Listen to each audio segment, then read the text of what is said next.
안녕하세요, 탈미드입니다. 이번 시간에 More on Kibbutz HaKever, 무덤에서의 고통에 대해서 좀 더 들여다보도록 하겠습니다. 샤라 길굴림 Chapter 23, Section 5이고요. Shmuel, son of Rabbi Chaim Vital says, 이제 하임 비탈, 랍비의 아들인 슈무엘이 이렇게 이야기합니다. I found another very good introduction to Kibbutz HaKever, Torments of the Grave, and this is what it says. 저는 이 무덤에서의 고통에 대해 개론적인 면에 있어서 좋은 또 다른 자료를 발견하였습니다. 그것은 다음과 같습니다. We have explained the matter of Kibbutz HaKever previously. 우리는 이미 무덤에서의 고통에 대해서 이야기한 바 있습니다. We have also mentioned that, as a result of the sin of Adam, there was a combining of good and evil in all souls, as we explained already with respect to Cain and Abel. 우리가 알다시피 아담의 죄로 말미암아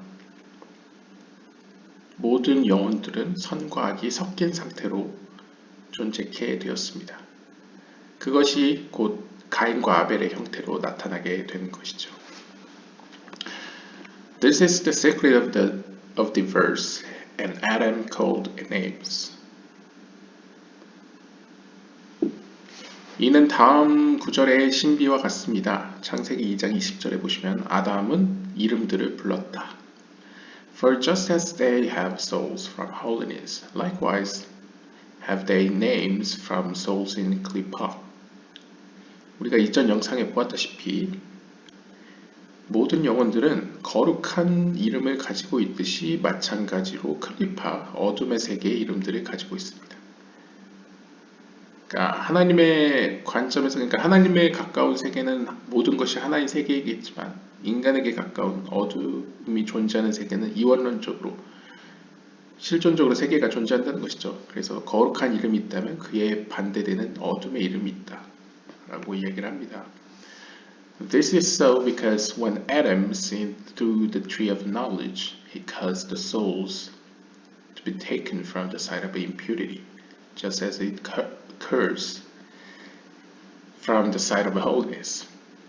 이 모든 것은 아담이 선과 악을 알게 하는 나무로 인하여 죄를 졌기 때문에 그 결과 모든 영혼들은 부정함의 측면으로부터 영향을 받았다는 것이죠. 그렇기 때문에 부정한 이름을 갖게 되었다 라고 정리할 수 있겠습니다. I have already explained that in the world of Asiya, evil overcomes good, since they're intermingled.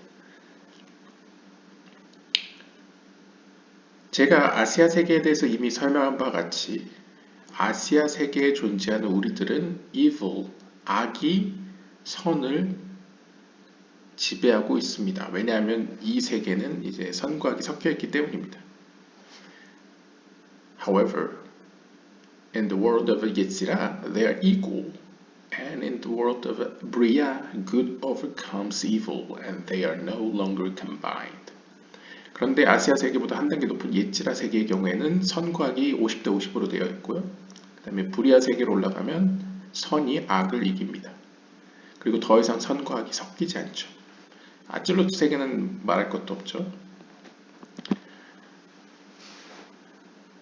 There are people who have only a nefesh from Malchut of Asiya of the Klipot, and there are people who have an entire netted nefesh ruach neshama from the Klipot. 이 세상의 영혼들을 보면 어떤 영혼들의 경우에는, 그러니까 어떤 사람들의 경우에는 클리포트에게 영향을 받는 이 아시아로부터 말쿠트에 속하는 네페시 수준만 가지고 있는 경우가 있고요.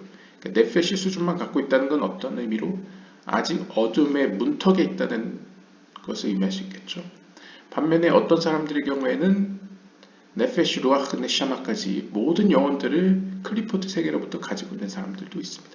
그러니까 이 사람들은 좀 더 어둠의 깊이 잠겨 있는 사람들을 의미하는 거죠. However, 그러나 one who does not perform that much evil has clearly not received the neshama from the klipot. 그러나 이 세계에서 그렇게까지 큰 악을 행하지 않은 사람들은 일반적으로 혹은 분명히 클리포트 세계로부터 네샤마까지는 받지 않습니다. 그러니까 네샤마라는 것은 우리가 네페슈를 갖고 루아흐를 갖고 네샤마까지 갖게 된 거죠. 그러니까 네샤마는 어떻게 보면 굉장히 상위의 영혼이기 때문에 클리포트 세계에서 상위의 영혼인 네샤마까지 받을 정도면 큰 악을 저질렀다라고 보는 것이죠. 근데 일반적으로는 그렇게까지는 큰 죄를 짓진 않기 때문에 네샤마까지는 이제 받지 않더라라는 것이죠. He can achieve ratification through tshuva and by reincarnating into this world and undergoing punishment. 그래서 이러한 사람들의 경우에는 즉 네샤마까지 클리포트 세계로부터 받지 않는 사람들의 경우에는 tshuva, 회개를 통해서 혹은 reincarnating, 다시 태어남을, 다시 시작함을 통해서 충분히 고칠 수 있습니다. 혹은 뭐 죽음 이후에 받는 고통이나 여러 가지 purgatory fire, 정화시키는 불 속에 들어가서 고칠 수 있는 거죠. When the former is the case, they will be like Jeroboam ben Nevat and similar, of whom it is said, they have no portion in the world to come. 만약 이전 케이스의 경우에는, 그러니까 이전 케이스라는 것은 아마도 이제 네샤마까지 클리포트 세계로부터 받은 사람들을 의미하는 것 같습니다. 이러한 사람들은 마치 네바세 아들 혹은 아마도 이제 한국어 성경에 나바세 아들이라고 되어 있을 수도 있는데요. 네밧 혹은 나바세 아들 여로보암과 같은 경우인데요. 이 여로보암에 대해서 이렇게 이야기하고 있습니다. 사례들인 1장 2절 편에서는 이렇게 이야기합니다. 그들은 내세에 아무런 분깃을 갖지 못합니다. 아무런 분깃이 없다는 것이죠.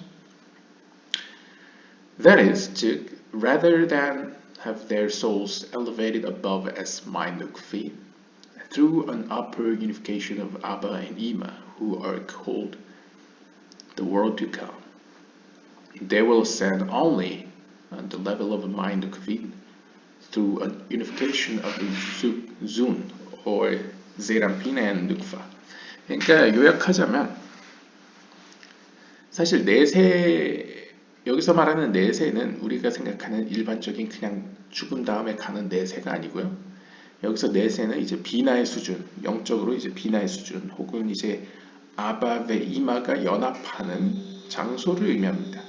그러니까 상위의 세계죠. 그러니까 영적인 세계 내에서도 상위의 세계가 있고 하위의 세계가 있는데, 상위의 세계는 보통 아바베 이마가 연합하는 곳이고 하위의 세계는 제이람핀과 누크파가 연합하는 장소라고 우리가 보통 이야기합니다. 그래서 상위의 세계는 내세라고 부르고 하위의 세계는 현세, 이 세계라고도 부르죠. 상징적으로요. 약간 우리가 생각하는 또 이 세계랑 조금 다르기도 합니다.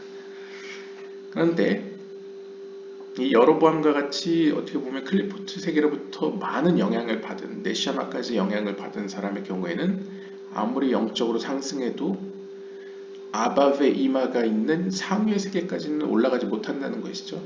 반면에 굳이 올라가도 제이라핀과 누크파가 있는 하위의 영적 세계까지만 도달할 수 있다. 그곳까지만 맛을 볼 수 있다. 이렇게 표현할 수 있을 것 같습니다. This explanation settles the question of what about their mitzvot? And don't all souls have a portion in the world to come? 그래서 여기서 질문을 제기하는 거죠. 우리와 같은. 아니, 그러니까 이제 내세라는 것을 문자 그대로 해석을 하면, 아니 내세라는 것은 모든 죽은 사람들에게, 모든 영혼들에게 주어지는 것이라고 한다면서요. 그런데 이게 무슨 말입니까? 내세가 없다니. 그러니까 내세에 받는 몫이 없다니. 그렇다면 미tzvot, 계명이라는 게 무슨 소용입니까? 라고 질문할 수 있습니다. Rather, they certainly are rewarded for whatever good they did. 그래서 이렇게 답변을 합니다. 계명을 이 땅에서 성취한 이들은 분명히 그에 대한 보상을 받습니다. 그러니까 이 땅에서 행한 선에 대해서는 보상을 분명히 받는다는 것이죠. 하지만 certain terrible things they did cause their mitzvot not to be able to elevate them to the highest in the connection above that which they should have merited. 그러나 문제는 그들이 행한 것과 별개로, 그러니까 우리가 이전 정상에 보시면 선행과 악행이 플러스 마이너스로 이렇게 서로 상쇄되는 것이 아니고 선행은 선행대로 있고 악행은 악행대로 있는데 오히려 악행이 해결되어야지 선행에 대한 보상을 받을 수 있다는 식으로 표현했었죠. 약간 그런 맥락에서 이 땅에서 저지른 끔찍한 일들은 결국 그 영혼으로 하여금 아무리 계명을 지켰어도 그 계명을 지킨 만큼의 높은 수준으로 올라가는 것을 막게 됩니다. 즉 원래라면 그 영혼이 받았어야 할 상승을 막는다는 것이죠. 그 끔찍한 행위들이요. Mitzvot are drawn from a towering soul, way above our world. 이 말은 이 계명이라는 것, 하나님이 주신 어떤 상승할 수 있는 도구라는 것은 우리가 생각하는 세계보다 더 높은 곳에서 온 것입니다. 그러니까 어떻게 보면 towering souls, 더 높은 어떤 지켜보는 근원으로부터 왔다는 것이죠. 우리가 속한 이 세계보다 더 한참 위에로부터 주어졌습니다. It is fitting for one who fulfilled them in life to ascend in death to the transcending levels of Abba and Ima. 따라서 이 땅에서 살아가면서 이러한 계명들, 즉 하늘에서 초월적인 세계로부터 주어진 이것을 성취한 이들은 죽은 다음에 아바와 이마가 연합하는 상위의 영적인 세계로 올라갈 수 있는 데에 적합합니다. 그러니까 적합하다기보다 이제 적절하다는 거죠. 마땅하다는 것이죠. 그 말은 이제 이 미tzvot, 계명이라는 것은 아바와 이마의 연합이 있는 그 장소로부터 왔다는 것이죠. 그렇기 때문에 그걸 성취하면 그 세계로 간다는 것이죠. In general, because they are a step beyond, one must give whole self over in order to activate those levels. 그래서 일반적으로는 they're a step beyond, one must give whole. 그러니까 약간 의역을 하자면 일반적으로는 사람들은 어떻게 보면 그 계명을 성취하기에 자연스러운 본성이나 구조를 가지고 있지 않기 때문에 좀 의역을 하면요. 그러니까 한 스텝 뒤로 와 있기 때문에 충분한 어떤 하나님의 은혜 가운데 노력을 기울이지 않으면, 그러니까 자신을 완전히 들이지 않으면, 이건 뭐 기독교에서도 이야기하죠. 기독교에서도 코람데오, 뭐 하나님이 내 앞에 있는 것과 같이 행동하라는 약간 그런 격언처럼 나 자신을 온전히 내어놓지 않는다면 그러한 수준으로까지 올라갈 수 없다는 것이죠. 그만큼 어렵다는 것이죠. There are places in prayer that are geared to arouse them. 그리고 이러한 계명을 성취하는 것은 특별히 이제 기도문에 이제 기록되어 있는데요. 왜냐면 이제 다 연결되어 있습니다. 이게 체계 종교라고 불려지는 유대교는 사실 성전이 무너지고 나서 사실 성전이 있어야만 지킬 수 있는 계명들의 역할이 토라, 성경 연구로 옮겨갔죠. 그 성경 연구에서 엑기스 같은 것들을 어떻게 보면 기도문으로 담았기 때문에 기도문과 성경은 사실 하나라고 볼 수 있겠죠. 왜냐하면 그들 기도문을 읽는 게 보통 기도니까요. 그랬을 때 기도 속에는 사실 어떤 그러한 성경 연구의 요소가 들어있고 성경 연구의 요소가 있다는 것은 계명을 성취한다라고 볼 수 있겠습니다. 그렇기 때문에 기도문 안에는 혹은 기도 가운데에 그러한 영혼을 올려보내는 어떠한 역할을 하는 것들이 있다라고 볼 수 있겠죠. Those places need to be recited accompanied by willingness and intention to give one's very life over for the divine honor. 그래서 샤르하 카바노트 혹은 크리앗 쉐마. 샤라 카바노 편에 이제 쉐마 편에 보시면 그 쉐마 편이라는 거 이제 쉐마 이스라엘 아도나이 엘로헤이누 아도나이 엘로헤이누 이거 나오는 구절이죠. 그 구절에 관련된 설명 가운데 하나로서 누구든 하나님 앞에 하나님의 영광을 위해서 기도를 하는, 그러니까 기도를 한다는 건 기도문을 읽는 것이기 때문에 여기서 recite, 읊조린다라고 표현했죠. 그걸 읊조리고 낭송을 할 때에 그의 안에는 자신의 의지와 어떤 willingness, 하고자 하는 그러니까 의지와 열정, 의역을 하면요, 의지와 열정이 있어야만 한다. To give one's very life. 그의 모든 생명을 마치 바치려는 듯한 뭔가 의도와 열정과 의지가 있어야만 한다. 함께 기도문과 함께 해야만 한다. 라는 것이죠. 그런 의미로 볼 수 있을 것 같습니다. 그냥 쉽게 이야기하면 행동으로 뿐만 아니라 우리가 이야기하듯이 생각과 말과 행동이 함께 해야 한다. 이렇게 볼 수 있겠죠. 흔히 기독교에서도 이야기하는 전인적인 예배 이렇게 표현할 수 있을 것 같습니다. This does not work for one who was sunk extra deep into physicality. 그러나 이러한 것은 우리가 지금까지 이야기한 어떤 전인적인 예배라거나 뭔가 마음과 힘을 다한 하나님을 향한 방향성 이런 것들은 사실 physicality, 그러니까 여기서 물리적인 것이라고 표현하지만 물리성이라고 표현하지만 사실 영적으로 보면 세상의 것이라고 보시면 됩니다. 자기 중심적인 세상. 그것에 깊이, 그것도 엑스트라로 아주 깊이 빠진 사람들은 사실 이러한 것이 작동하지 않습니다.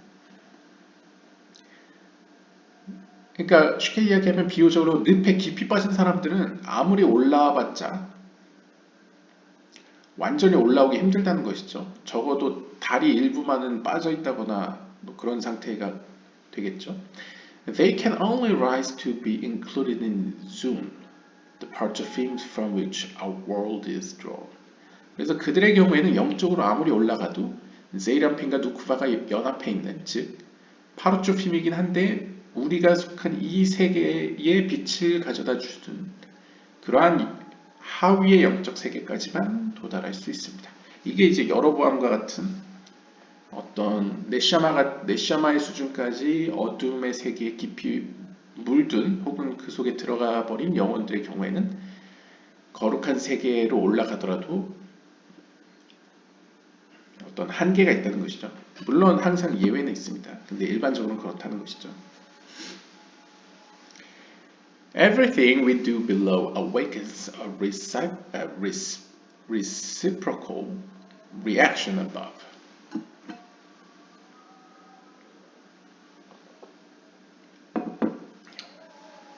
이 땅에서 우리가 행하는 모든 행위들은 하늘에 어떤 상호작용을 일으킵니다. Positive actions awaken unification above. When a person dies, the sum total of all his mitzvot bond and make a grand awakening above. 그래서 이 땅에서 살아있는 동안에 긍정적인 계명들을 성취하게 되면 그 긍정적인 계명들이 상위 세계의 연합을 일으켜서 그가 죽은 이후에 그가 일궈낸 그 성취된 계명들은 하늘과 연결되어 어떤 뭔가 하늘에 어떤 큰 작용을 일으킨다는 것이죠. 좋은 작용을 일으킨다는 것이죠. 그게 이제 조아르 하이의 사라 편에 나온다고 합니다. 그러니까 쉽게 이야기하면 이 카발라에서 생각하는 것은 어떠한 이 땅에서의 물리적인 행위가 영적인 세계에도 영향을 미친다고 생각을 했습니다. 그건 약간 기독교에도 약간 있죠. 물론 오늘날에는 약간 기복신학으로 약간 격이 낮춰졌긴 하지만 사실 이건 고대부터 있던 개념입니다. 사실 성전에서 하는 행위라는 것도 물리적인 행위지 않습니까? 그런데 그것이 영적으로 무슨 작용을 한다고 믿었기 때문에 하나님이 그걸 그렇게 명령도 했고요. 계명을 줬고요. 그래서 그렇게 성취를 했는데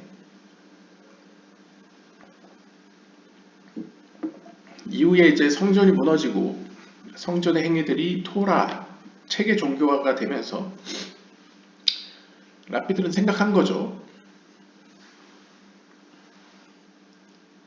우리가 이야기하는 물리적인 행위라는 것은 단순히 진짜 손발로 하는 행위뿐만 아니라 생각과 말로 하는 것도 물리적 행위이다 라고 볼 수 있는 거죠. 왜냐하면 성경을 연구하는 것이 성전의 제사를 대신했기 때문에 자연스럽게 그런 흐름으로 갈 수 있겠죠. 그러다 보니까 보다 물리적 행위라는 행위 속에는 정신적 행위까지 포함되는 것으로 표현될 수 있겠습니다. 그리고 정신적 행위라는 건 결국 의지적 행위까지 포함하기 때문에 결국 정신과 의지를 모두 포괄하는 행위를 물리적인 행위, 이 땅에서의 행위라고 규정할 수 있는 것이죠. 그러한 행위들이 하늘에, 즉 영적인 세계에 어떠한 영향을 끼친다라는 것이 이 카발라의 가장 기본적인 원리라고 볼 수 있습니다. 그리고 여기서 더 나아가서 우리가 온 마음을 다해, 온 정신을 다해, 온 의지를 다해 하나님께 나아가야 된다. 아까 나왔다시피 약간 전인적인 예배 이런 차원에서는 사실 생각과 의지가 함께 있는 곳에는 몸도 따라가야 되죠. 결국 행위까지 결국엔 동반할 수밖에 없는 것이 이러한 물질적인 세계라고 할 수 있겠습니다. 왜냐하면 성경을 연구하기 위해서는 벳 미드라시나 예시바에 가야 되죠. 성경을 연구하는 장소에 가야 되죠.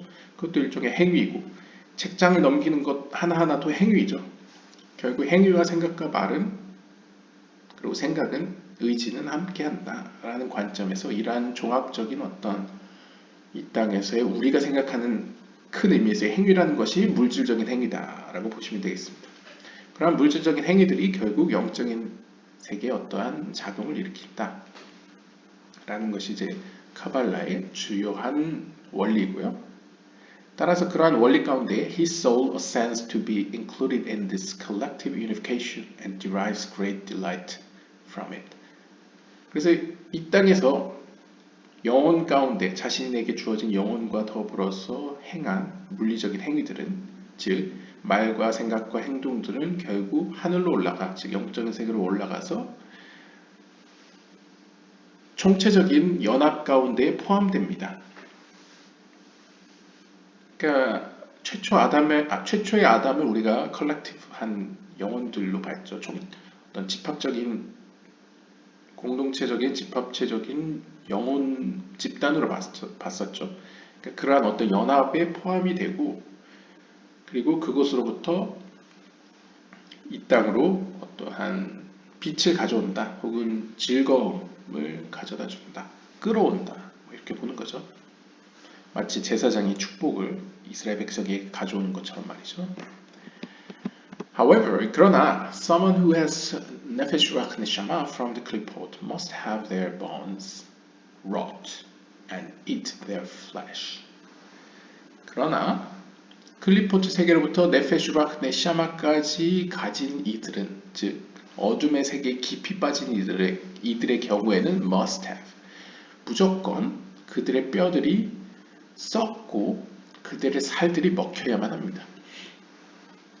여기서의 뼈와 살이라는 것도 상징적으로 보시면 될 것 같습니다. 왜냐하면 뼈와 살이라는 건 우리가 이전 영상에 보았다시피 우리에게 주어진 영혼, 상위의 영혼과 우리 자신의 어떤 연결고리라고 보시면 되겠죠. 그 연결고리가 완전히 사라질 정도로 그러니까 어떻게 보면 내 안에 있던 모든 어두운 요소들을 완전히 제해버릴 때까지 그러니까 썩는다는 건 완전히 없어진다는 거죠. 소화된다. 그 수준에까지 정화의 작업이 필요하다라는 것이죠. This is the secret of Ruth and Orpah, the latter being the one who returned to her people and her God. 이건 무엇에 비유할 수 있냐면 룻기 이야기에 보시면 룻의 경우에는 자신의 시어머니를 따라서 이스라엘 땅으로 돌아갔죠. 그건 상징적으로 이스라엘 땅으로 돌아가서 이스라엘 땅의 하나님인 참된 하나님을 믿는다는 것이고 오르파의 경우에는 자신의 고향으로 돌아가죠. 그 말은 자신의 사람들에게 돌아감과 동시에 자신이 믿었던 이방신에게로 돌아간다는 걸 의미합니다.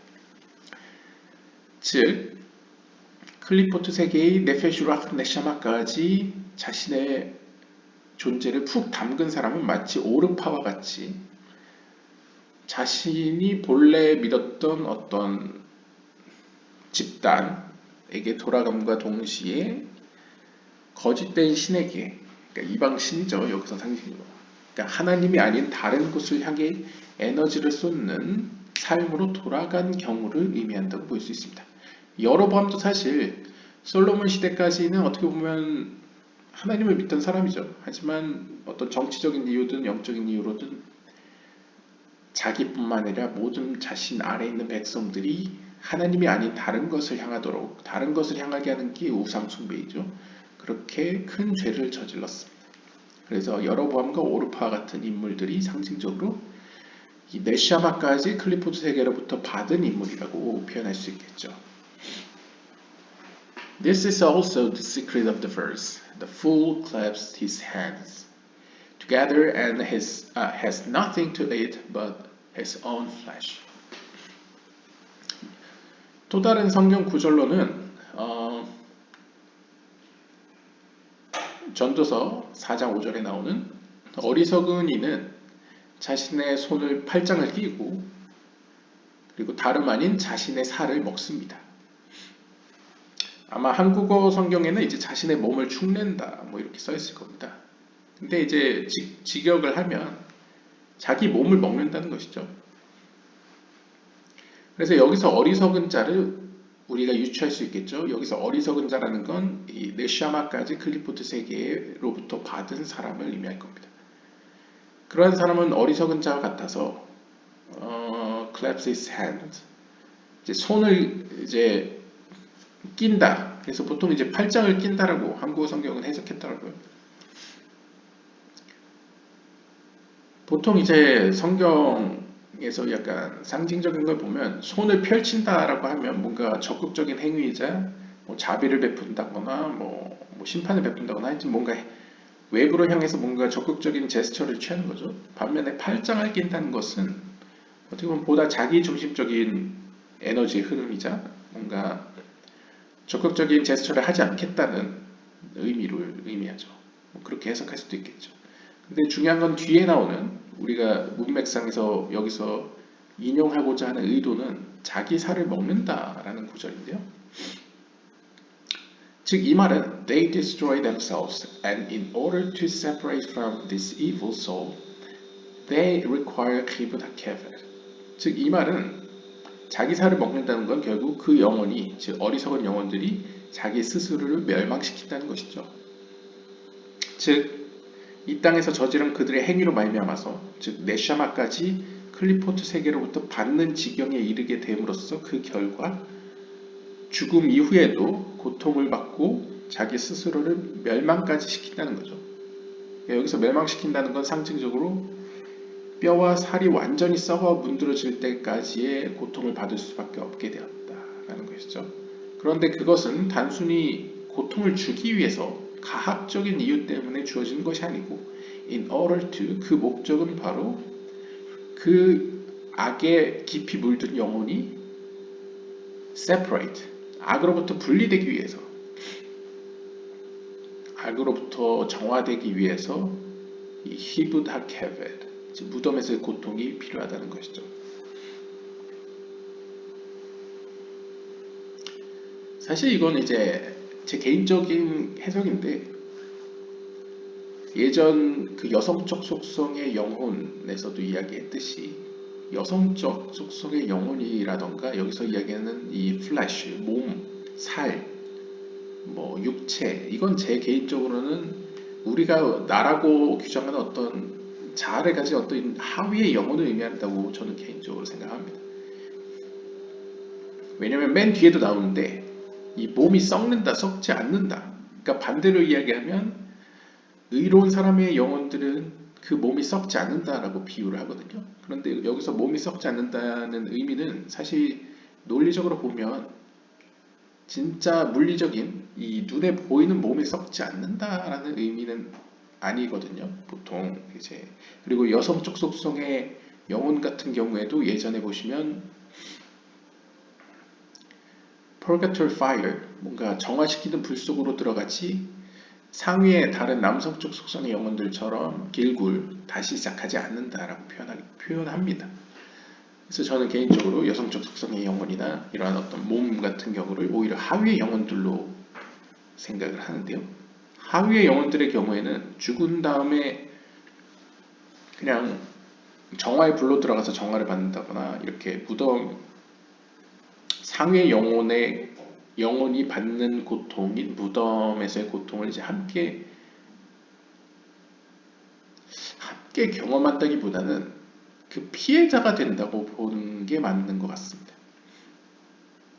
그러니까 상위의 영혼의 입장에서 보면 마지막 때에 부활을 하게 되면 결국 하위의 영혼, 즉 몸과 연합을 할 텐데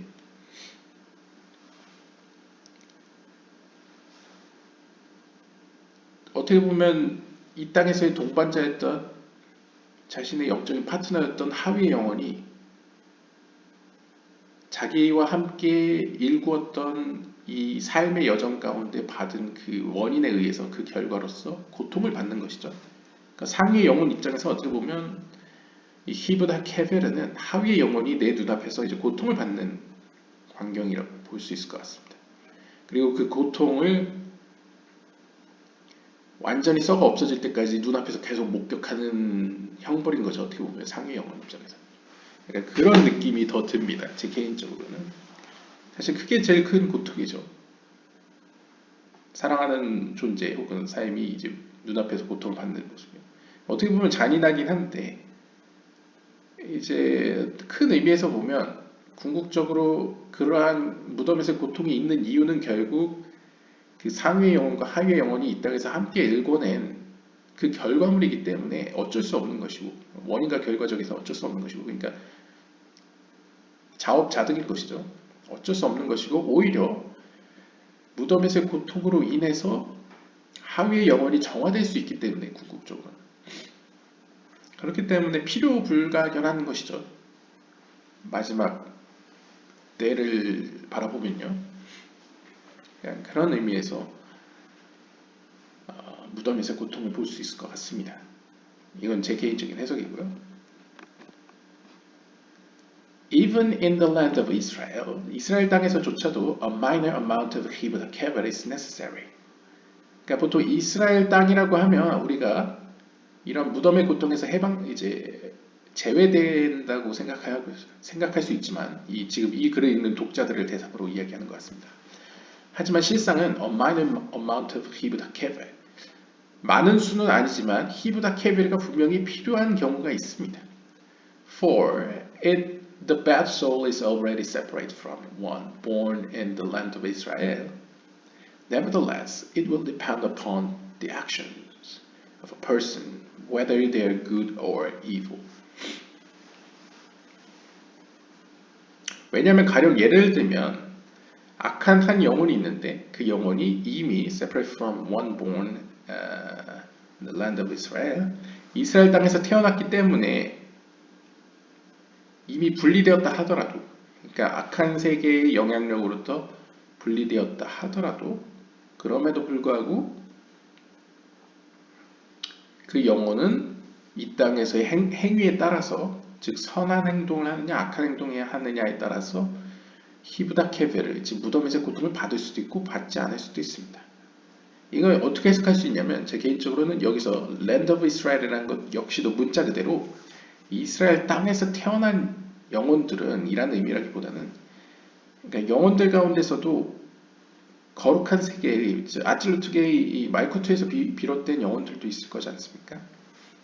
왜냐하면 보통 이스라엘은 제이란핀으로 보고 이스라엘의 땅을 이 말쿠트 혹은 네케바, 누크파로 보기 때문에 그 누크파, 그러니까 태생 자체가 거룩한 세계에 속한 영혼으로서 혹은 그곳에 뿌리를 두고 태어난 영혼이라 하더라도 그가 이 땅에서 거룩하게 살지 못하면 그 영혼 역시도 히브다 케벨, 무덤에서 고통을 받는 경우가 있다더라 라는 것을 이제 이야기하는 것이죠. 그러니까 태어날 때부터는 이 클리포트 세계부터 분리되어 있었지만 살아가면서 클리포트 세계의 악행을 저지르면 이제 클리포트 세계에 접근을 하겠죠. 묻어나겠죠. 그러다 보면 무덤에서의 고통을 받을 수밖에 없는 경우가 있다더라 라는 것이죠. The intrinsic sanctity of the land of Israel grants the soul a head start in purity. 여기서 설명하죠. 이 이스라엘 땅이라고 비유되는, 그러니까 이스라엘 땅이라는 건 기본적으로 그 내재적으로 거룩함을 담고 있죠. 이 거룩함 때문에 그 영혼은 처음 스타트부터 깨끗해 있는 상태입니다. 그러니까 이스라엘 땅에서 비롯된 영혼이라는 것은 상징적으로 거룩하게 태어났다는 것이죠. 그 영혼은. 그래서 깨끗한 상태로 시작을 했습니다. Nonetheless, 그러나 the status of all is determined according to the abundance of one's actions. 하지만 피르케이 아봇에서 이야기하듯 모든 이들의 상태는 결국 그의 행동에 축적된 결과로서 결정됩니다. 그러니까 이 땅에서 살아가는 하나하나의 선택과 결정들이 쌓이고 쌓여서 그에 따라서 그의 영적인 마지막 최후의 상태가 결정된다는 것이죠. 결국 처음 스타트가 아무리 거룩하고 깨끗한 상태였더라도 이 땅에서 살아가는 삶이 결국 마지막 영혼의 상태를 결정한다 라는 것을 이야기하고 있습니다. 그렇기 때문에 무덤에서의 고통이 필요할 수도 있다는 것이죠. 처음 시작이 거룩한 영혼이더라도요. If one is jealous regarding spiritual matters, his spiritual station is as the sages have written. A man only becomes jealous over his wife when the spirit of zealotry enters him. 그래서 이제 소타 3장 이제 앞장에서 얘기하듯이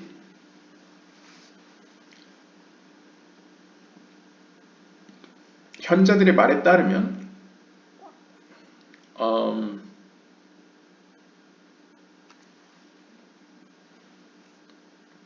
좀 이제 요약을 하겠습니다. 현자들의 말에 따르면 어떤 한 영혼의 영적인 상태는 무엇으로 결정되느냐?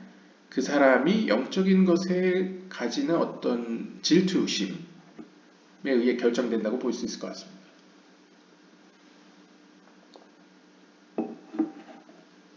그래서 현자들이 무슨 말을 했냐면요. A man only becomes jealous. 사람이 질투심을 갖는 경우는 over his wife, 자신의 이제 배우자죠. 그러니까 아내라고도 여기 표현하는데 배우자라고 표현해 보겠습니다. 어떤 한 존재가 배우자에 대해 A man only becomes jealous over his wife when a spirit of jealousy enters him. 그러니까 뭐 쉽게 이야기하면 어떤 사람 안에 질투하는 영혼이 들어갔을 경우에 그 사람은 배우자를 향해 질투심을 갖는다라는 것이죠. 뭐 이건 통상적으로 그렇게 볼 수 있죠. 우리가 이제 기독교에서도 지혜의 영이 들어가기를 뭐 이런 식으로 기도를 하지 않습니까? 축복 가운데 뭐 지혜의 영이 함께 뭐 이런 식으로요. 성령의 여러 가지 모습들이 있으니까요. 마찬가지로 이제 질투의 영이 그의 안에 들어가서 그는 배우자를 향해 질투심을 갖게 되었다. 질투심을 갖게 되는 유일한 요인은 이제 어떤 질투의 영이 들어간 경우이다. 뭐 이렇게 해석할 수 있겠는데요. There is no true love without jealousy. 근데 조아르서 3권의 낫소편에 보시면 사실 이 질투라는 것도 이 세계는 우리가 이원론적이라고 했죠. 질투라는 것은 어떻게 보면 그 질투라는 속성은 하나님이 가지고 있고 만드신 거라고 할 수 있겠죠. 그렇다면 질투에도 거룩한 측면이 있고 부정한 측면이 있을 겁니다.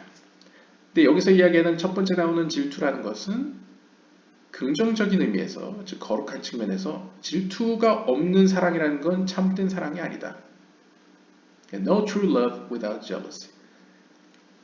그러니까 진실된 사랑인데 질투가 없다는 건 말이 안 된다는 것이죠.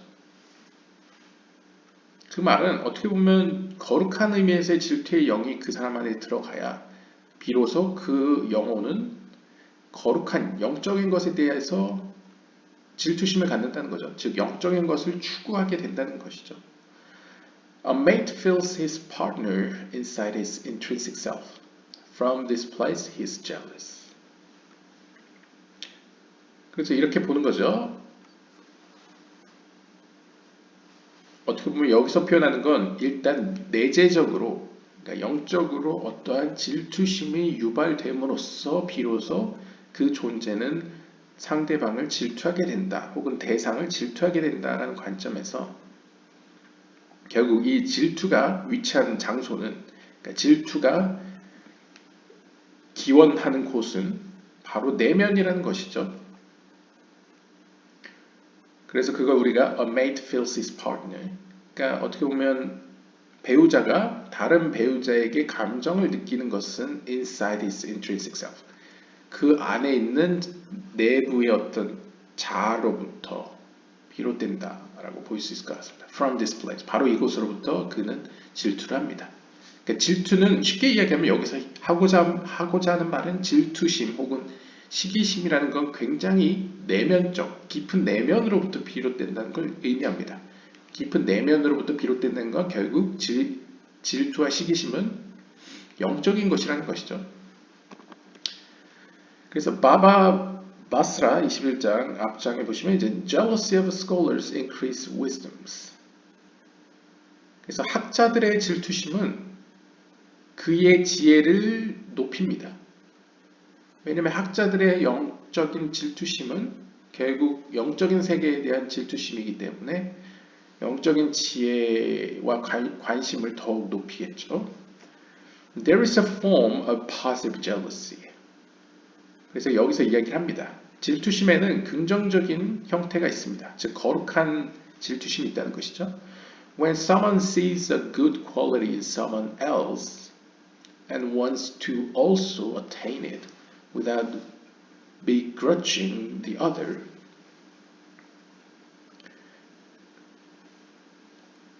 그래서 거룩한 질투심이란 우리가 그 상대방을 향한 어떤 begrudging, 그러니까 못되게 굼, 어떤 다른 사람을 해하고자 하는 어떠한 의지가 없는 질투심인 경우에는 그가 상대방 안에서 좋은 속성을 본 거죠. 그러니까 저 사람은 참 착해, 저 사람에겐 굉장히 좋은 모습들이 있어, 정말 배우고 싶어, 나도 저런 사람 같이 되고 싶어 하는 것들이죠. 그렇게 되면 나 역시도 그것을 갖고 싶어 합니다. 그러면 점점 나도 그 사람과 같이 변화하죠. 그래서 우리가 흔히 어르신들이 이야기하듯 친구를 잘 사귀어라. 왜냐면 내 주변에 있는 사람의 영향을 받아서 나도 변화되기 때문에 그런 이야기를 하는 것이죠. 그냥 그런 걸 상상해 보시면 되겠습니다. One feels the good he sees on the outside as being something that is really within, just not manifest.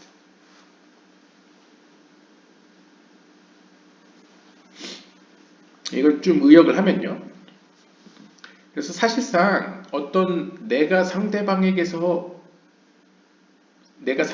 보는데 그 상대방의 어떤 요소가 나에게 질투심을 일으킨다는 건 사실 카발라적으로 보면 내가 질투심을 갖는 대상은 돈이나 명예 같은 어떤 눈에 보이는 것이 아니고 보다 본질적이고 근본적인 그 사람 안에 있는 무언가가 나에게 질투심을 자극한다는 거죠. 왜냐하면 질투심과 시기심은 근본적으로 영적인 문제라고 보기 때문에요.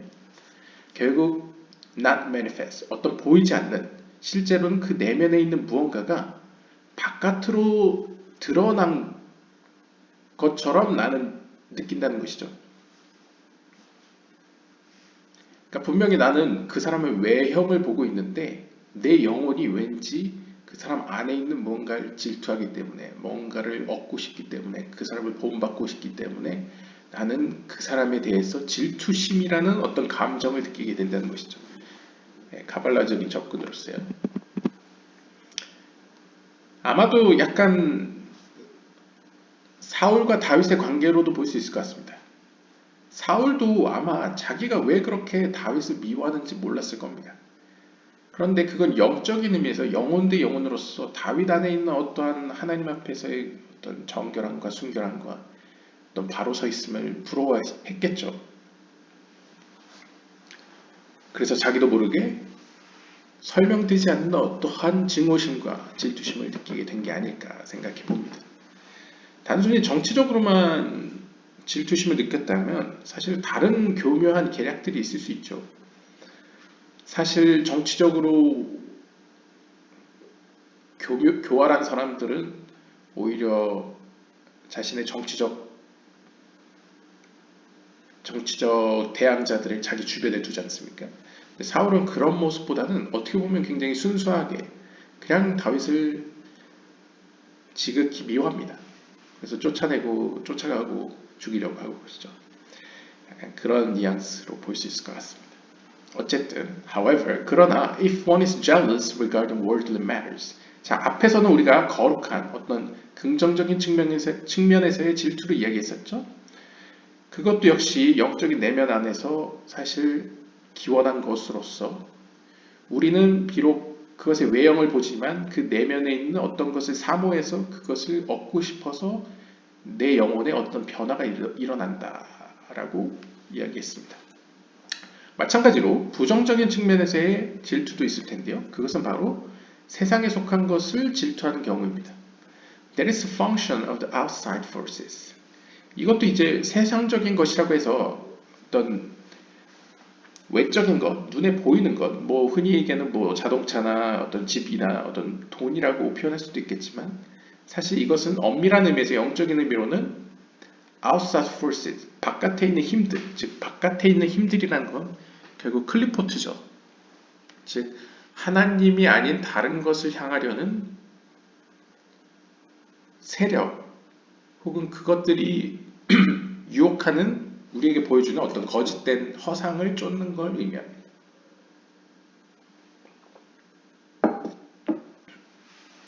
왜냐하면 이제 보통 세상적인 것들은 죄송합니다. 세상적인 것들이 이야기하는 것은 사실 실제로 얻고 나면 나를 허무하게 만드는 것들을 의미하죠.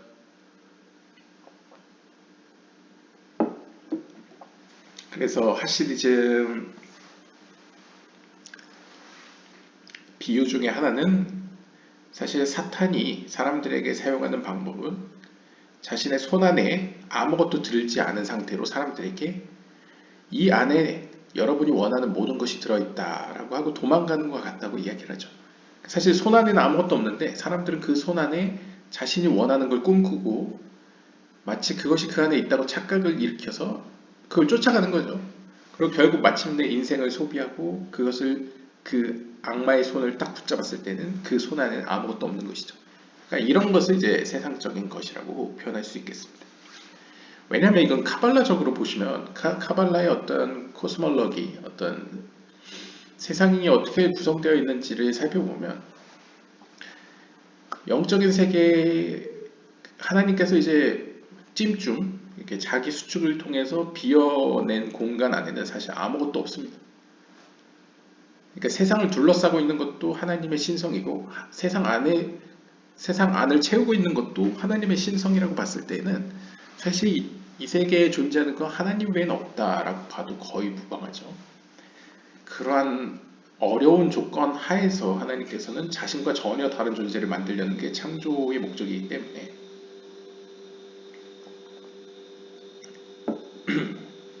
그렇기 때문에 세상적인 것이라는 건 사실 하나님도 아니고 나도 아닌 다른 무언가 사실 존재하지 않는 것 그걸 쫓는 것을 우상숭배라고 할 수 있겠죠.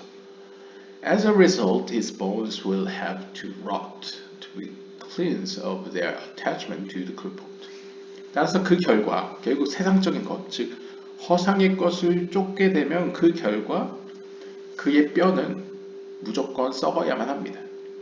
즉 썩는다는 것은 썩어야만 한다는 것은 상징적으로 그 더러움이 겉에 피부에만 닿았으면 우리가 그냥 쉽게 털거나 물로 씻으면 되죠. 근데 그 더러움이 이 뼛속까지 들어온 겁니다. 이러한 표현을 우리가 볼 수 있죠. 개신교에서도 성경 인용 구절 유명한 것 중에 하나가 뭐 골수에까지 미친다 뭐 이런 표현 쓰지 않습니까? 그러니까 어떤 더러움이 우리의 골수 혹은 뼈속까지 들어왔을 경우에는 그걸 없애기 위해서는 사실상 뼈까지 다 썩어야만 하죠. 그래서 클리포트가 침투한 그 깊은 내면까지 씻기 위해서 결국 뼈까지 썩어야 된다. 여기서 우리가 알 수 있죠. 여기서 뼈라는 것도 단순한 우리가 물리적인 의미의 뼈가 아닙니다.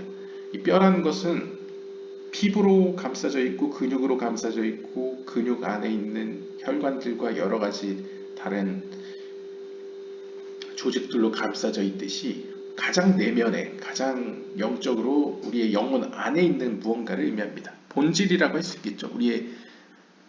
우리의 영적인 본질, 그 본질까지 정화의 과정이 필요하다는 것이죠. The soul needs to be cleansed of all negative qualities in order to attain its ultimate perfection. 그래서 이제 세페르 하 리쿠팀 혹은 뭐 샤라 길굴림 혹은 파샤드 베후코타이 같은 책들에 보시면 결국 궁극적인 완성, 즉 하나님이 원하시는 완성된 형태를 얻기 위해서는 자신 안에 있는 모든 부정적인 요소들을 다 정화시켜야만 합니다. 결국 조그만 흠 혹은 조그만 오염물이라도 뼛속에 들어와 있다면 그걸 정화시키기 위해서는 뼈까지 썩어야 된다는 것이죠. 상징적으로요. 그러니까 본질까지 건드려야 된다는 것이죠. 약간 치과로 이야기하면 치과 속에 있는 뿌리까지 건드려야 되는 지경까지 온다는 것이죠. However, 그러나 jealousy comes from a especially deep place within the essence. 그러나 우리가 앞에서 이야기했다시피 이 질투심, 시기심이라는 것은 본래 가장 깊숙한 곳, 즉 제가 이야기했던 그 본질로부터 비롯됩니다. For one who is jealous feels that something belonging to someone else is really his. He feels a part of himself in it and it reaches his essence. 그러니까 어떻게 보면 이렇게 해석할 수 있습니다. 사실 우리가 상대방에게서 질투심을 느낀다는 건 우리가 상대방만 가지고 있고 나에겐 없다고 착각해서 일어나는 것인데, 사실 우리가 이 시기 질투라는 게 영적인 의미에서 우리의 내면 깊숙이로부터 비롯된다라고 한다면 사실 내가 질투심을 느끼는 그것은 우리가 착각하고 있어서 그렇지 우리 내면 안에 깊숙이 있다는 것이죠. 그러니까 상대방이 갖고 있는 건 사실 내 안에도 가지고 있습니다. 근데 문제는 내 안에 있는 그 질투심을 유발하는 대상은 포텐셜의 형태로, 그러니까 약간 아리스토텔레스적으로 표현하면 약간 잠재적으로 되어 있다는 거죠. 아직 활동, 액티베이티드가 되지 않았다는 것이죠. 내 안에 사실은 있는데 그걸 내가 아직 발견하지 못했고 그것을 활성화시키지 못했기 때문에 나는 질투심을 느낀다는 것이죠. 그건 말이 됩니다. 왜냐하면 모든 영혼은 사실 같은 형태로 최초의 아담이 그랬듯이 모든 영혼들은 작은 우주로서 같은 모양새로 만들어졌기 때문에, 그래서 하나님은 자신의 형상으로 인간을 만들었다고 표현하죠. 그렇기 때문에 사실 하나님과의 관계 속에서 영적으로 성장하다 보면 결국 모든 요소들이 자신 안에 있고 마련되어 있음을 발견하게 됩니다. 그래서 우리가 보물을 찾는다, 뭐 이렇게 얘기를 하죠. 따라서 이 질투심, 시기심이라는 것은 결국 타인을 통해서, 그러니까 타인이 있는 존재의 목적도 사실 약간 이기적인 관점에서 본다면 나를 위해서 존재하는 거죠. 그러니까 타인이라는 존재도 사실 타인을 통해서 내가 나를 알 수 있도록 준비된 존재라고 볼 수 있습니다. 마찬가지로 타인 역시도 나라는 존재가 타인을 위해서 내가 존재하는 것이라고 볼 수 있겠죠. 결국 이 세계에서 피조물과 모든 영혼들, 그리고 영혼이 들어간 인간들이라는 것은 사실 서로가 서로를 통해서 영적인 유익을 얻을 수 있도록 만들어져 있는 시스템이라고 봤을 때, 상대방을 향한 질투심과 시기심을 통해서 결국 내 안에 있는 내가 찾아야만 하는 무언가를 발견할 수 있는 기회를 제공한다는 것이죠. 그래서 질투심과 시기심은 우리의 본질로부터 비롯된다라고 설명하는 것 같습니다. 여기서 비로소 뼈에 대해서 이야기를 합니다. The word for bone, etzem, also means essence. 히브리어로 보시면 이 뼈라는 것은 히브리어로 에셈이라고 표현하는데요. 이 에셈은 또 다른 의미로 essence, 본질이라는 뜻을 가지고 있습니다. 그래서 예를 들면 베아츠모, 라고 표현하면 그 스스로라는 의미를 가지고 있습니다. 그러니까 himself 라는 뜻을 가지고 있죠. 현대인 불어로 보시면요. 그러니까 self라는 뜻을 가지고 있습니다. 그리고 essence라는 뜻을 가지고 있죠. The bones are the essential essence of the body. 그래서 이 뼈라는 상징은 우리의 몸이 가지고 있는 본질 가운데서도 본질이죠. 그러니까 가장 속에 있는 것이 뼈죠. 모든 것의 근간이라고 볼 수 있습니다. Therefore, 따라서 only they are left at the end of the death process. 따라서 우리가 실제로 화장을 하거나 아니면 장례를 치른 다음에 1년 이상 지나게 되면 사실 남는 거는 뼈밖에 안 남죠. 모든 살과 피부 조직은 이제 썩어서 없어지고 뼈만 남게 되죠. 그러니까 뼈라는 거는 두 가지 의미가 있습니다. 하나는 우리의 몸에 가장 깊숙이 있는 기관으로서 가장 보호받는, 가장 중요한 무엇인가를 의미하고요. 그 다음에 두 번째로는 죽음 이후에도 남는 것. 그러니까 어떻게 보면 호랑이는 죽어서 가죽을 남긴다고 우리가 상징적으로 이야기하는데 사실 사람은 죽어서 에센스, 어떤 이 본질을 남긴다고 표현할 수 있겠죠. From them, the body is to be rebuilt at the time of the resurrection. 그래서 탈무드에서도 물질적인 의미로나 영적인 의미로 이 부활의 때가 되면 몸은 이 뼈를 기초로 다시 재생될 것이다 라고 이야기합니다. 이러한 표현은 우리가 에스겔서의 그 뼈들의 골짜기, 그러니까 뼈들의 골짜기에서 이제 뼈들을 기초로 이제 부활하는 모습을 볼 수 있죠. 그러니까 그러한 상징들을 우리가 확인할 수 있습니다. And in them rests the lost piece of the soul that stays below. 그리고 조아르스에 따르면 바로 이 본질들 가운데에, 뼈들 가운데에 가장 마지막에 위치하고 가장 낮은 위치에 있는 영혼, 즉 제 개인적으로 봤을 때 하위의 영혼인, 즉 우리, 나라고 인식하는 어떤 이 하위의 영혼이 바로 거기서 머물며 안식을 취합니다.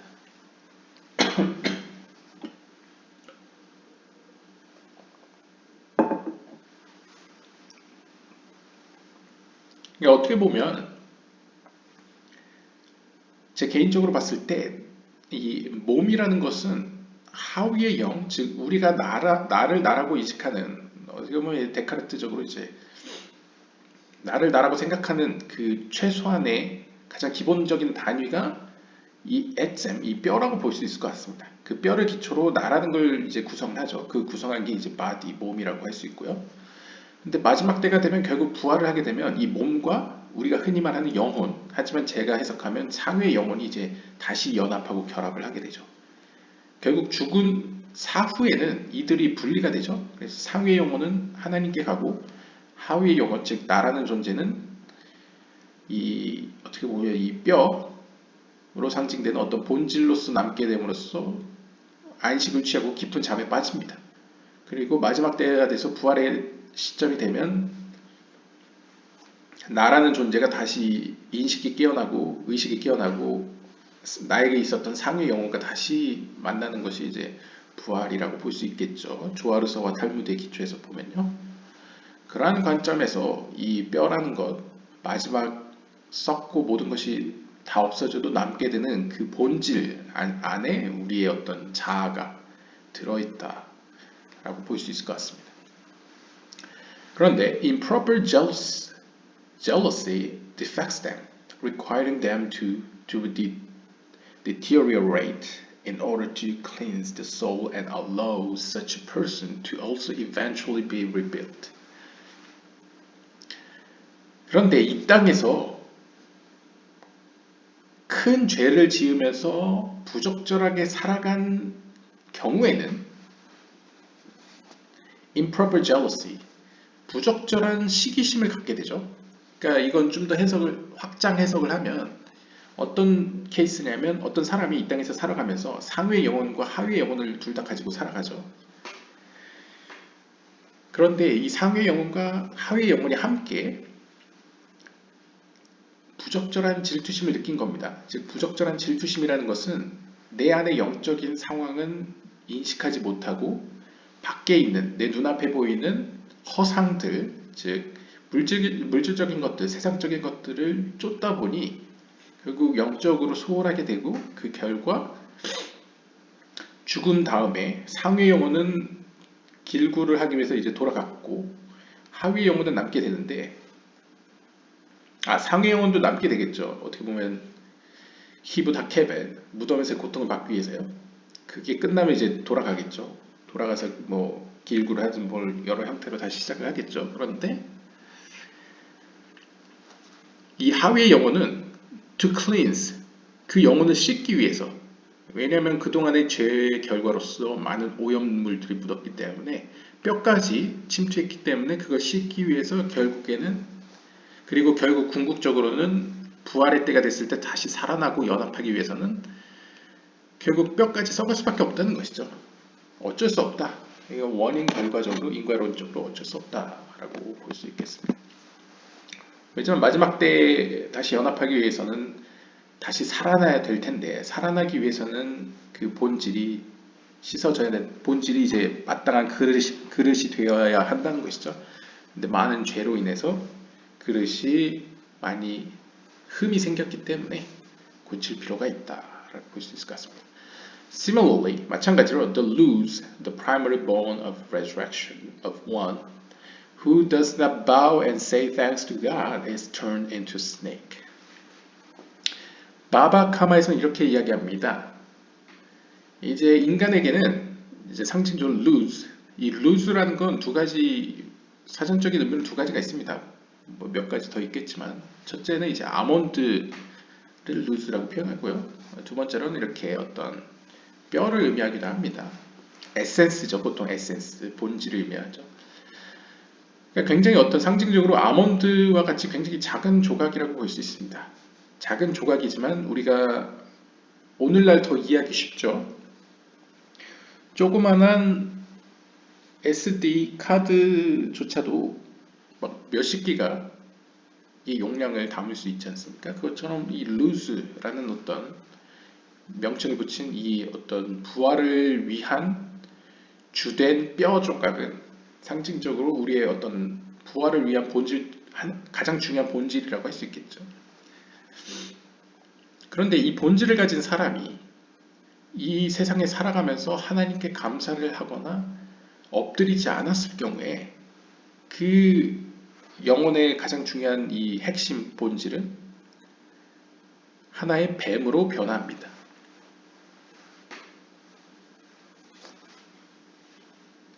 여기서의 뱀은 우리가 생각하는 어떤 악한 충동, 자기중심적인 어떤 성향으로 점철된 어떤 존재를 의미하는 것이죠.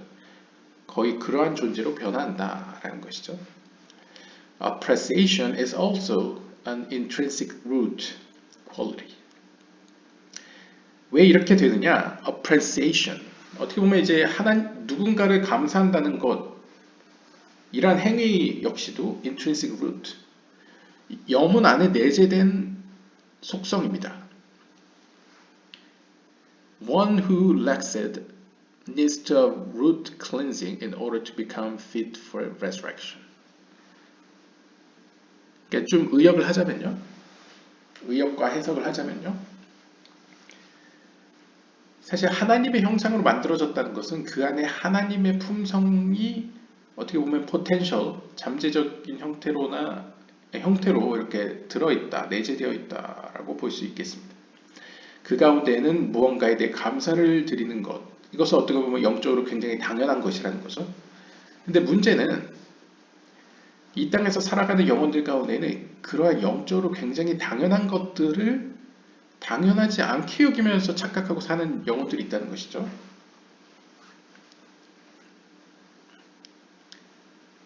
그러니까 어떻게 보면 약간 도교적으로 표현을 하면 자연적인 것인데 그 자연적인 것을 거스르면서 굳이 사는 영혼들이 있다는 것이죠. 그런 영혼들의 경우에는 미래에 있을 부활을 위해서 마땅히 그 뿌리까지도 씻어야만 한다라는 것이죠.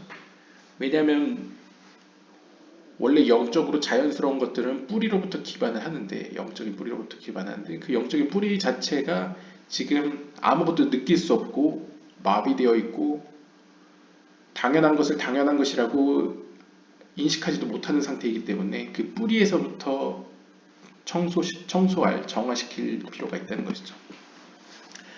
We find this regarding what is said about Rav Achai bar Yeshaya, based upon the verse, but envy is cause rotting of the bones.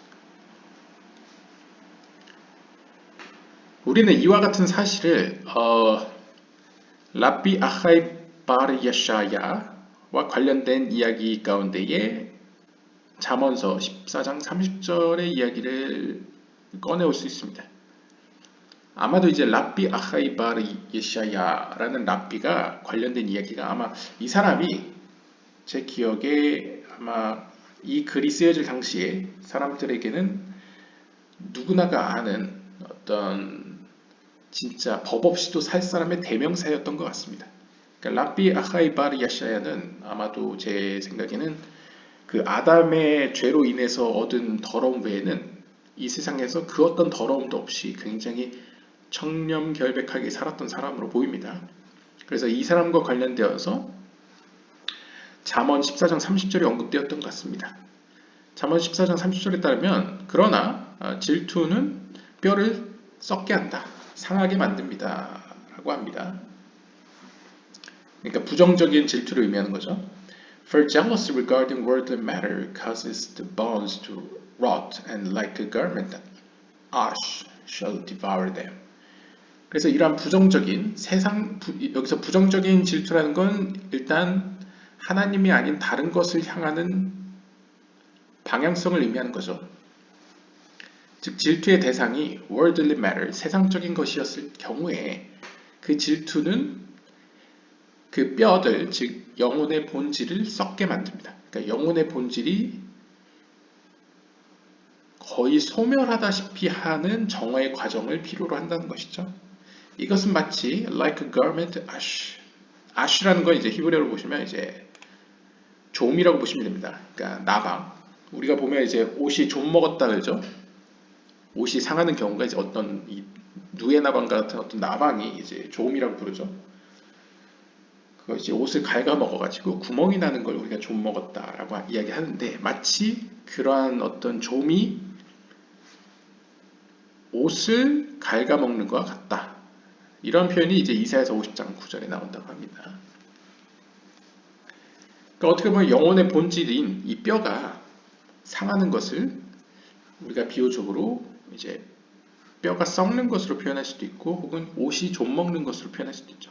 그러니까 영혼이 그 영혼의 본질이 정화되는 것을 혹은 고통받는 것을 크게 두 가지로 표현하는 걸 볼 수 있습니다. 뼈가 상하거나, 그러니까 뼈가 썩거나 혹은 옷이 좀을 먹는 것이죠.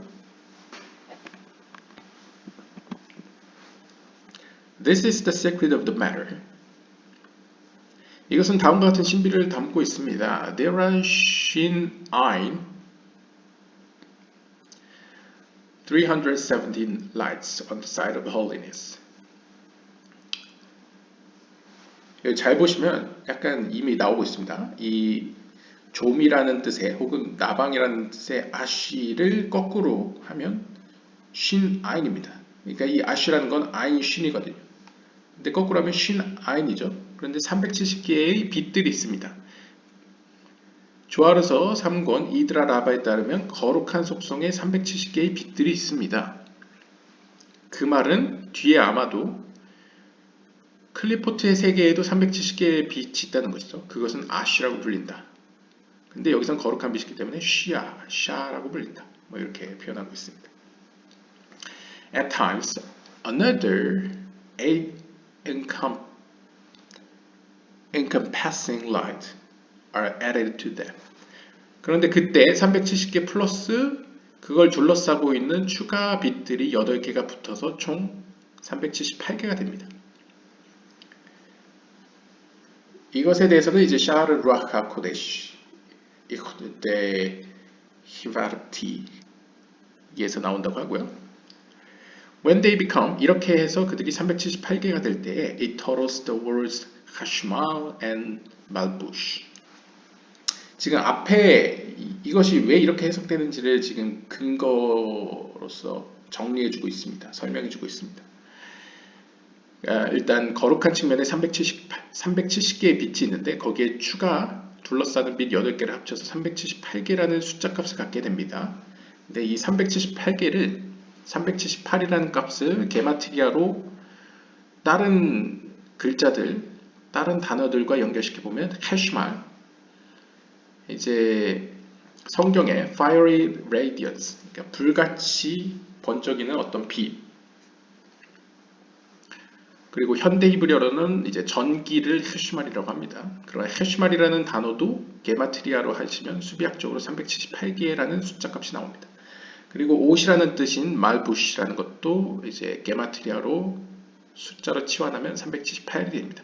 그러니까 결국 378이라는 숫자는 이 불같은 불같은 빛, 그리고 옷이라는 뜻과 연관이 있다는 것이죠. 어떠한. This is because the 378 lights become like clothing and covering that envelopes the four worlds, Abia, as a result of which the outside forces have no power over them. 자, 그렇다면 이 378개의 빛은 왜 옷과 관련이 있느냐? 그걸 이제 설명하고 있는데요. 378개의 빛들은 마치 옷과 같습니다. 그것은 옷과 같아서 4개의 세계들을 감쌉니다. 이 4개의 세계는 우리가 알다시피 아찔루트계, 브리아계, 예트라계, 아시아계죠. 그리고 이렇게 4개의 세계를 감쌈으로써, 옷과 같이 감쌈으로써 바깥에 있는 세력들, 즉 클리포트의 세력은 그들에게 힘을 끼칠 수 없습니다. 즉 보호하는 빛의 역할을 한다는 거죠. 보호하는 빛이기 때문에 옷과 같다라는 것이죠. 내용이 길어지는 것 같아서 여기 해석까지만 읽고 2부로 영상을 넘기겠습니다. The intense radiation of the upper triad shines to the power of hundreds. 끝까지 읽고 해석해 드리겠습니다. The lesser, lower seven shine to the power of tens. When they all smile and radiate, 370 brilliance grace the world, providing much love and mercy. 그러니까 이렇게 해석을 한 겁니다.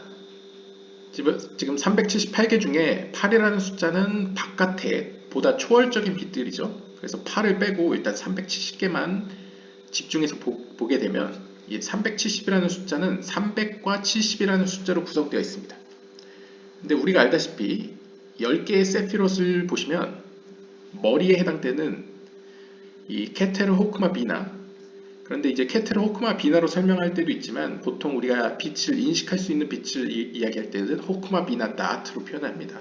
그래서 제가 호크마 비나 다트로 설명을 하겠습니다. 이 머리에 해당되는, 머리에 있는 이 상위의 트라이아드, 이 세 개의 머리 세피롯은 호크마 비나 다트는 어떻게 보면 숫자 100으로 표현을 합니다. 그래서 300이 되는 것이죠. 반면에 밑에 있는 7개의 세피롯, 헤세드 게브라 티프렌네자 호드 예스오드, 말쿠트는 이제 7개의 하위 세피롯으로 표현할 수 있겠죠. 이것들은 10 단위로 표현합니다.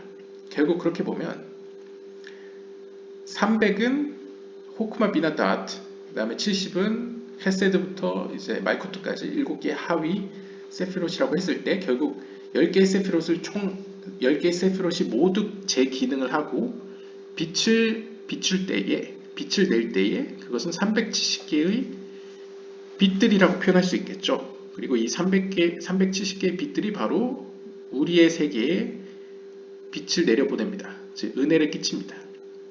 사랑과 자비를 내려보낸다는 것이죠. 그러니까 결국 10개, 이 370이라는 숫자는 10개의 세피롯, 우리 위에 있는 상위의 세계 10개의 세피롯이라고도 이야기할 수 있겠습니다. At times of extra favor. 그런데 이 370개 혹은 상위의 세계, 즉 10개의 세피롯을 초월하는 또 다른 빛들이 있는데요. 이것은 어떻게 보면 extra favor, 하나님의 추가적인 지원 혹은 추가적인 호의라고 표현할 수 있겠죠.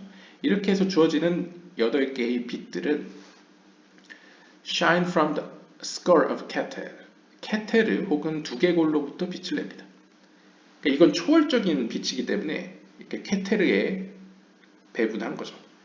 그래서 제가 설명한 바와 같이 인식할 수 있는 빛으로는 호쿠마 비나 다트로 보고, 이제 이 케테르는 초월적인 것이기 때문에 인식할 수 없는 수준이기 때문에 그 인식할 수 없는 지평선으로부터 8개의 추가적인 하얀 빛들이 오는 것이죠.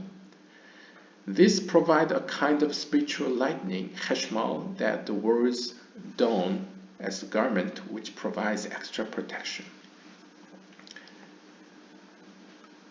그리고 그 초월적인 세계로부터, 즉 하나님의 초월적인 세계로부터 8개의 추가적인 하얀 빛이 들어오고, 이 빛들은 마치 영적인 불같은 빛과 같아서 그 빛은 그 하위에 있는 세계들, 4개의 세계죠.